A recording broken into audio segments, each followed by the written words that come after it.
What's going on? What's going on? What's going on? Good evening, good evening, good evening. It's your boy Nate Campbell with on Experience of Galaxxy with Nate Campbell. I am Nate Campbell. Thank you for tuning in tonight. Hearing us talk about all of our different topics. A lot of topics that you might like, some you might not. And I'm here with my man David Emmanuel. What's going on, Dave? What's up, fam? I was on mute for a sec. How you doing tonight, man? Trying to get this sharing down. I'm doing absolutely wonderful. All right. Well, y'all do know that if you want to call in and debate or call in and agree, call in and tell me I ain't shit. Whatever you want to do. 904 Fat Papa. 904 Fat Papa.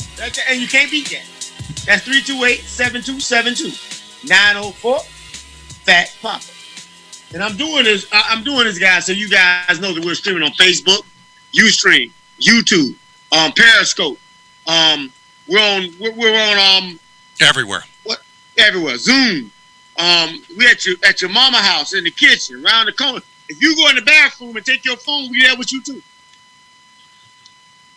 So, my man John is on tonight. What's going on, John? What's happening, brother? How's it going? Nothing. Oh, everything is good, man. Look, I am so ready to get back in the studio because I'm sick of holding this camera. I never, in my mind, decided that I was gonna do this thing from home. I ain't got the right light. I went and bought some other headphones because I felt like I could hear better with them. I felt like I was on my show. Put the headphones on. Yeah. The thing the mind does. We were just talking about that, David, about how the mind has to change. That's right. It all begins with that mind. It all begins with, and I believe that. Go ahead, my brother. Tell them what we were talking about. How you said the mind got to change. Well, we were talking about, Nate was explaining the highways destroying black cities, how they built highways to destroy the commerce in the cities. And of course, I said, well, why don't people just go around them building a highway in your cities and not destroy it? Because I got a 1.8 GPA, so stuff is simple to me. I would just go around the highway. David, I just interrupt you, and I'm going to let you keep going, but I got so many things to talk about that 1.8 GPA. I was laid on my couch this morning watching the fucking deer at 7 o'clock, and I keep seeing that 1.8. So I listen, man, we are going to go down that 1.8 road because there's some bullshit in that somewhere. I don't know who's bullshitting. If you listen to Steve Harvey, I think his GPA is down that low. And some of them have a 1.5. Some of them GPAs are lower than mine. Good. Give me that fucking GPA all day long, brother. If I'm going to be Steve Harvey's fucking money. I wish it was higher. Out of a class about 400, I was like 398 somewhere toward the back of the room when we marched down there.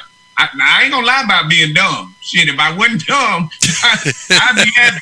I wasted my time making people laugh instead of my academics. Shit.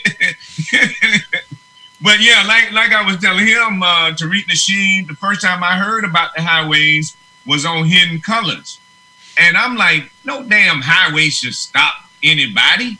I grew up selling at the flea market. My people own farms and shit in Carolina. So I'm like, I never experienced this shit. But I think more we are not functioning because psychologically we've been dealt a blow by them dropping bombs, 1921 destruction of Black Wall Street. Most of us don't learn about Black Wall Street until we in our 40s. Exactly. The government dropped bombs on a whole city. They had over 16-something blocks of millionaires and hotels and all. A lot of that will kill your morale. Even Eatonville in Orlando used to be a prominent place. Even parts in Jacksonville that I'm just talking about. La Villa. I never knew about Brooklyn or La Villa when I moved here in 85. I didn't know shit about that. So I think mentally we've been fucked. Right, we have. I agree with you. We didn't disagree about that. And my thing is, I keep saying I know the history of Brooklyn and Mixon Town and La Villa, and I know the history of those places because I lived in them for one day. My father was a griot, which he passed on to me. So I had to learn our history. So I keep telling people, look, I love you. I respect you. I care for you. But if we're going to be real with this, you dead right, my brother. We got to do better than what we've been doing. Right.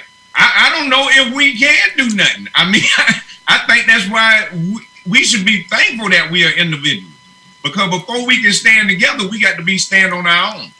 Right. It's too many. I can't carry nobody. I learned how to swim from them throwing me in the range pool.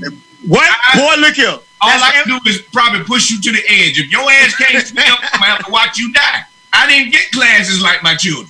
I'm just sorry. But I can get my ass to the edge of the pool. Hey, I like I told somebody, you don't. I swimming in the ocean. I've been in the ocean.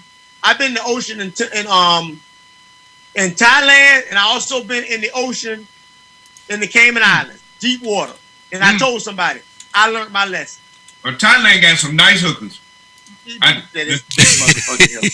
up Thailand, shit. I'm just sucky $5. Hey, David. But I'm gonna tell you something. You can see the bottom of the water in Thailand, in the lagoon out there. But I'm gonna tell you something. The fear that I had of just even all the folk out there swimming, it bothered me because I got. Remember, I'm not built for that. And, you have been on a banana boat? I haven't. Honcho pulls a banana boat, and you back there, he on a speedboat pulling your ass. And when you come off of that from hitting the wave, you got to sit out there in that water till he circle back around. Oh no, I ain't have no fear until I was out there with sharks and everything, waiting on him to come back for me. And I said, I bet you I won't get my ass back on this thing again. No, and I'm built like, and I keep telling folks, oh man, you can go in the ring and fight, and blah. Let me explain something to you. This shit in that water, I can't beat. Yeah. Right at Jack's Beach, we were pulling up hammerheads right off the pier. And people were surfing right below. And I was like, what the fuck? You do know that if you're in the water in Jacksonville Beach up to your waist, you are no more than 6 feet away from a shark. That's how infested it is. Yeah, let me tell you something. So you guys never saw the videos of me pulling the sharks out on St. Simon's? I pulled that two sharks, 120 and 130 pound lemon shark. I caught on the beach. Do you know how deep the water was? It was in Gould's Inlet. The water was waist deep. Waist deep. And then the next night, after I pulled up one of those sharks, it's on YouTube. The next night there were these hillbillies, and you know they're my friends. Them hillbillies. They were in the water right where they were, right by. There's a little tiny dock there, literally, that goes across the inlet, which the inlet used to be 15 feet across, and on high tide it was maybe up to the top of your head. And that shark took the bait right there. And these guys were jumping in, splashing and shit. Dude, it was like right out of the Jaws movie, right? The guy's drunk, it's when the chick's swimming in there. I said, hey, man, come here. I had my video camera. I said, look at this. See that shark? I hooked it right here. Boy, those hillbillies, talk about a buzzkill, man. They had that shitty beer. They got the fuck out of that water. Face went cold and got back to their car in like 2 seconds. I said, JJ was there watching that shit. There's sharks everywhere in Northeast Florida, and especially in St. Simon's. You walk in that water there, exactly what Nate said. You are no more, even if they're small sharks, you are no more than 10 feet from a shark in that water. They say 6 feet in Florida. You know the closest place. OSearch OSearch is a research group that tags sharks and put them in. You can track the sharks on a real-time map. And they have a shark that's called the Mary Lee. And Mary Lee, they tracked for almost 8 years. It was 3.5 ton great white shark. They caught it up and they tagged it and they put everything on it. And do you know that shark was out to sea for the most part? It would come all the way south and back. But do you know the one place where it actually came right up to the shore? Jacksonville Beach. There you go. A 17-foot great white shark was in fucking 3 feet of water, 4 feet of water off the Jacksonville Beach, about 200 yards south of the pier, right there. About, I think it was like 1 o'clock in the morning or something. You can still see the track to this day. I would never go into the water in Jacksonville Beach. You watch that track of that shark and then go see the shark when they caught it and dragged it up on the boat. They had to drag it up with cables to tag it and put it back. And by the time it was down there, it was already 6 years older. So it was probably 17, 18, 19-foot shark by then. In 3 feet of water, 3 to 4 feet of water, 200 feet south of the pier in Jacksonville, eating something.